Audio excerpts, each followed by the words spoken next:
Sponsored by दांतों और मसौढ़ों की समस्याओं का पूर्ण समाधान।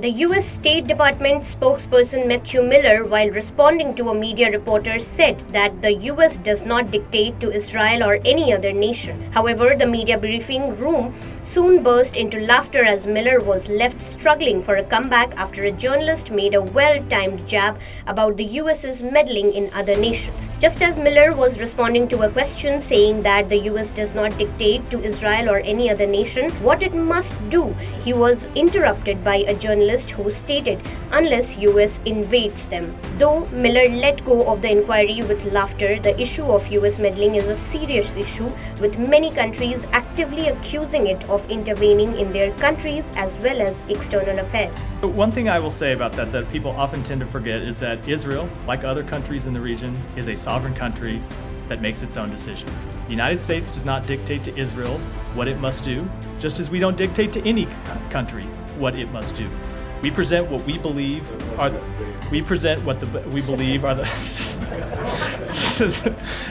good one. While a very recent and significant instance is the US intervening in the Israel-Hamas war, where its instance on Jerusalem appears to change, the United States is also largely intervening in Russia's war in Ukraine by either sending military aid to Ukraine or by sanctioning Moscow for its invasion of Kyiv.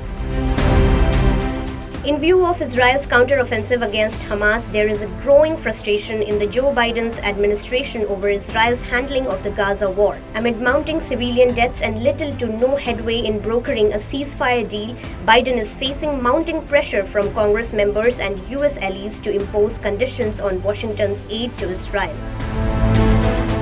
Several reports suggest that President Biden referred disparagingly to Israeli Prime Minister Benjamin Netanyahu in private, criticizing his approach towards the war while seeking an immediate ceasefire. Although Israel is keen on having a permanent ceasefire as it believes that it would allow the Hamas terrorist group to prepare its next surprise attack.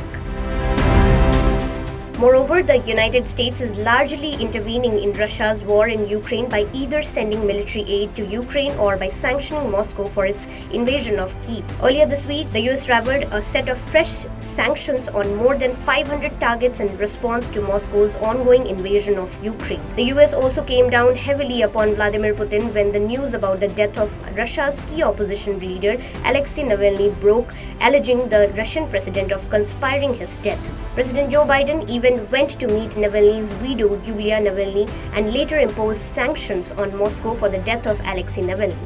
Though this is not the first time that the US has sanctioned Russia for its war in Ukraine, the latter has always been able to evade them and has carried on with military activities in Kyiv.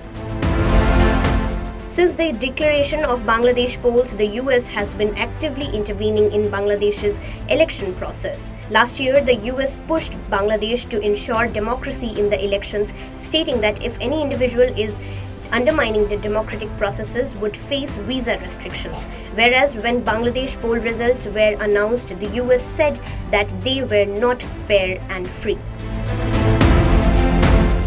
The External Affairs Minister Jaishankar had to put up a strong defense for Russia when he was questioned about West's policy and why India is still buying Russian oil despite Western sanctions. Referring to dictating countries like the US, Jaishankar said that it shouldn't be a problem for others if India had multiple options. Although Jaishankar's retort elicited smiles from US Secretary of State Antony Blinken and German Foreign Affairs Minister Annalena Baerbock, he further stated that it is unrealistic to expect countries to maintain unidimensional relationships in today's interconnected world. Question, do we have multiple options? Answer is yes.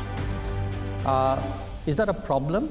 Why should it be a problem? If I'm smart enough to have multiple options, you should be admiring me. You shouldn't be criticizing.